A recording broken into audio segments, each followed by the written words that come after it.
భగవద్గీత 18 అధ్యాయములు 700 శ్లోకముల తాత్పర్యమే ఈ సంపూర్ణ భగవద్గీత. భగవద్గీత 3వ అధ్యాయం కర్మయోగం. భగవదుపదేశములను పాటింపని వారికి కలుగు కష్ట నష్టములను గూర్చి పూర్వ శ్లోకమున స్పష్టము చేయబడినది. భగవంతుని ఉపదేశానుసారము కర్మలను ఆచరింపక మూర్ఖత్వముతో సమస్త కర్మలను త్యజించినచో కలుగు హాని ఏమి అను జిజ్ఞాస కలుగుట సహజము. దీనికి సమాధానమును ఈ శ్లోకమునందు వివరించుచున్నాడు.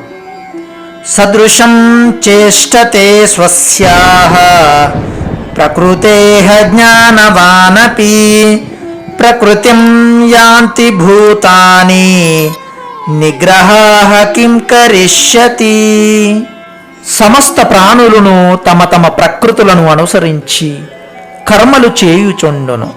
జ్ఞానియు తన ప్రకృతిని అనుసరించియే క్రియలను ఆచరించును. ఎవ్వరైనను పట్టుబట్టి కర్మలను ఎట్లు త్యజింపగలరు? ప్రాణులన్నీయును ప్రకృతిని అనుసరించును అని అనుటలోని ఆంతర్యమేమి? నదీ జలములన్నీయును స్వాభావికముగానే సముద్రము వైపు ప్రవహించును. ఆ ప్రవాహమును బలవంతముగా ఎవ్వరునూ ఆపలేరు. అట్లే సమస్త ప్రాణులను తమ తమ ప్రకృతికి ఆధీనములై ప్రకృతి ప్రవాహమునబడి ప్రకృతి వైపే పరిగెత్తును. కనుక ఏ మనుష్యుడును ఏ విధముగాను కర్మలను త్యజింపలేడు. నదీ ప్రవాహములను ఒకవైపు నుండి మరొక వైపునకు మరలింపవచ్చును.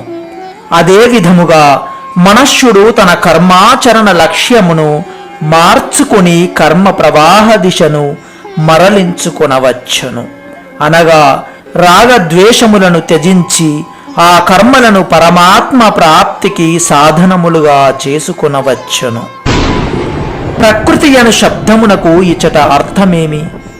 జన్మ జన్మాంతరముల యందు చేయబడిన కర్మల సంస్కారములే స్వభావ రూపమున ప్రకటితములగును. ఆ స్వభావములనే ప్రకృతి అని అందురు. ఇచ్చట జ్ఞానవాన్ అను శబ్దము ఎవరిని సూచించును? పరమాత్మ యొక్క యథార్థ తత్వమును తెలిసికొని భగవత్ప్రాప్తి నందిన మహాత్ముని తెలుపునదియే జ్ఞానవాన్ అను పదము. అపి అను అవ్యయ ప్రయోగ వైశిష్టమేమి?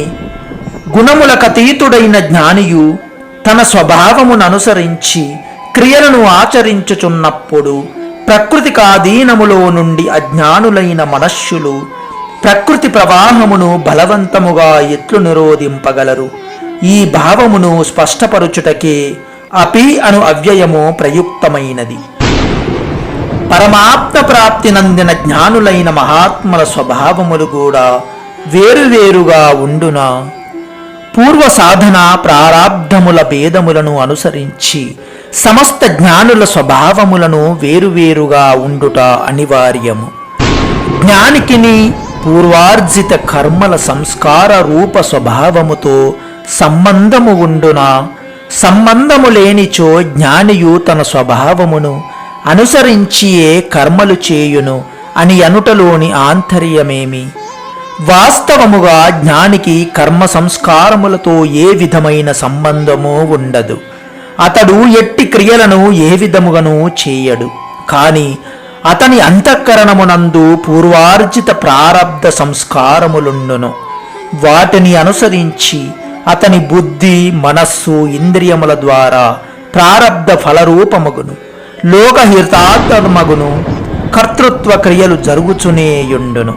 ఆ క్రియలనే లోకదృష్టితో జ్ఞానియందు ఆధ్యారోపణము చేసి జ్ఞానియు తన ప్రకృతిని అనుసరించి క్రియలు చేయుచున్నట్లు భావింపబడును.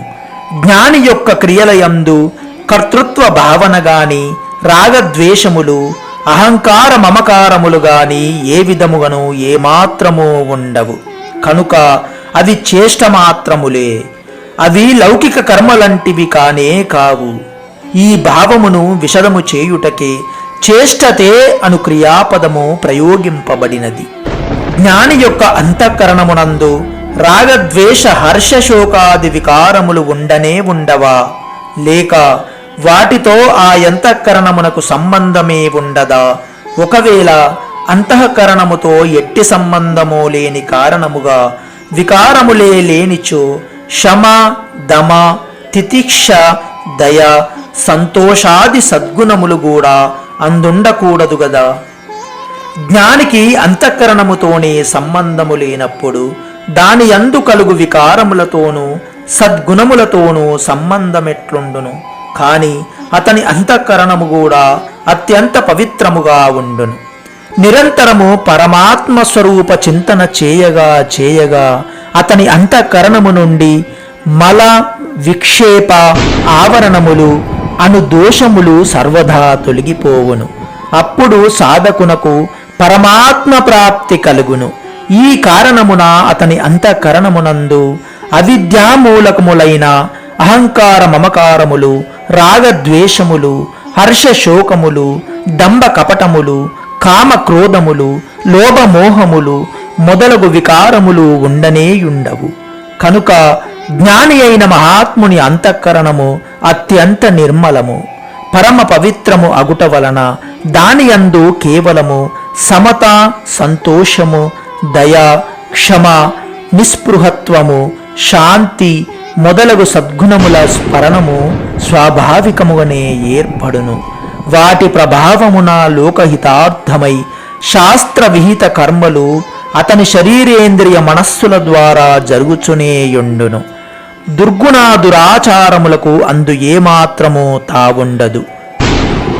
జ్ఞానులైన సిద్ధ పురుషుల అంతఃకరణముల యందును కామక్రోధాది దుర్గుణములు గోచరించునట్లును వాటిననుసరించి ఇంద్రియముల ద్వారా క్రియలు జరుగునట్లును ఇతిహాస పురాణముల యందు పలు సందర్భములలో ప్రస్తావనలు కలవుగదా.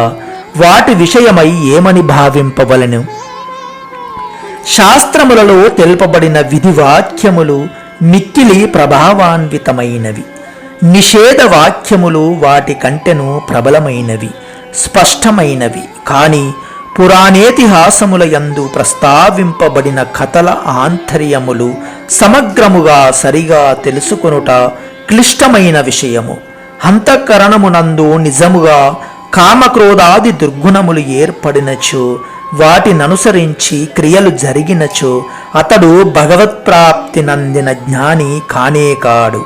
ఏలనన జ్ఞానులైన మహాపురుషుల యందును కామక్రోధాది అవగుణములు ఉండును. వంటి విధివాక్యములు ఆ శాస్త్రముల యందు ఎచ్చటనూ కనబడవు. పైగా వాటి నిషేధ వాక్యములు పెక్కు సందర్భములలో కనబడుచుండును. గీత యందును మహాపురుషుల లక్షణములను గూర్చి చెప్పబడిన చోట్లను కూడా రాగద్వేషములు, కామక్రోధాది దుర్గుణములు, దురాచారములు వారిలో ఏ విధముగాను ఉండకూడదనియే పేర్కొనబడినది. కాని లోకహితము కొరకు అవసరములను బట్టి వారు ఆ విధముగా నటించనిచో ఆ క్రియలు దోషములుగా పరిగణింపబడవు. బలవంతముగా కర్మలను ఆపుట ఎట్లు సంభవమగును అని ఎనుటలోని ఆంతర్యమేమి? ఏ మనస్సుడైనను క్షణమాత్రమైనను కావెలనని పట్టుబట్టి కర్మలను త్యజింపజాలడు. ప్రకృతి వాని ద్వారా బలవంతముగానే కర్మలను జరిపించను. కనుక మనస్సుడు కర్మలను త్యజించి కర్మబంధముల నుండి విముక్తుడగుటకు పట్టుబట్టక స్వభావముననుసరించి నియత కర్మలనాచరించుచు కర్మబంధముల నుండి బయటపడుటకు ప్రయత్నింపవలెను. అందే మనస్సుడు సఫలీకృతుడగును. విహిత కర్మలను త్యజించినచో అతడు స్వేచ్ఛాచారి అయి మునుపటి కంటెను అధికముగా కర్మబంధములలో చిక్కుకొని పతనమగును. అందరును ప్రకృతిననుసరించి కర్మలు చేయవలసి ఉన్నచో మనస్సునకే మాత్రము స్వతంత్రము లేనిచో విధి నిషేధాత్మక శాస్త్రముల ఉపయోగమేమి? స్వభావముననుసరించి మనస్సుడు శుభాశుభ కర్మలను చేయవలసి ఉన్నచో వాటిని అనుసరించి అతని స్వభావము ఏర్పడును. ఇట్టి స్థితి యందు మనస్సుడు ఉద్ధరింపబడుట ఎట్లు? శాస్త్ర విరుద్ధమైన అసత్కర్మాచరణము, రాగద్వేషాదుల వలనను, శాస్త్ర విహిత సత్కర్మాచరణ భక్తి శ్రద్ధాది సద్గుణముల వలనను ఏర్పడుచుండును. రాగద్వేషాది దుర్గుణములను త్యజించి భక్తి శ్రద్ధాది సద్గుణములను జాగృతమునర్చి వాటిని పెంపొందించుకొనుటకు మనస్సుడు స్వతంత్రుడు. కనుక దుర్గుణములను త్యజించి భగవంతుని యందును శాస్త్రముల యందును భక్తి విశ్వాసములు కలిగి భగవద్ అనుగ్రహము కొరకై కర్మాచరణమును జరపవలెను. ఆ ఆదర్శనమును ముందుంచుకొని కర్మలను ఆచరించు మనస్సుల ద్వారా నిషిద్ధ కర్మలు ఏమాత్రమును జరగవు, శుభకర్మలే జరుగును. అవి కూడా ముక్తిప్రదములే గాని బంధకారకములు కావు. కర్మలను నిరోధించుటకు మనస్సుడు స్వతంత్రుడు కాడు. అతడు కర్మలు చేయవలసి ఏయుండును. కాని సద్గుణములను ఆశ్రయించి తమ ప్రకృతిని సంస్కరించుకొనుటకు అందరును స్వతంత్రులే. ప్రకృతి యందు జరుగు పరిణామమును బట్టి క్రియలు సహజముగానే విశుద్ధములగును. కనుక భగవంతుని శరణుజొచ్చి తమ స్వభావమును సంస్కరించుకొనవలెను. ఇట్లు చేయుట వలననే అతడు ఉద్ధరింపబడును.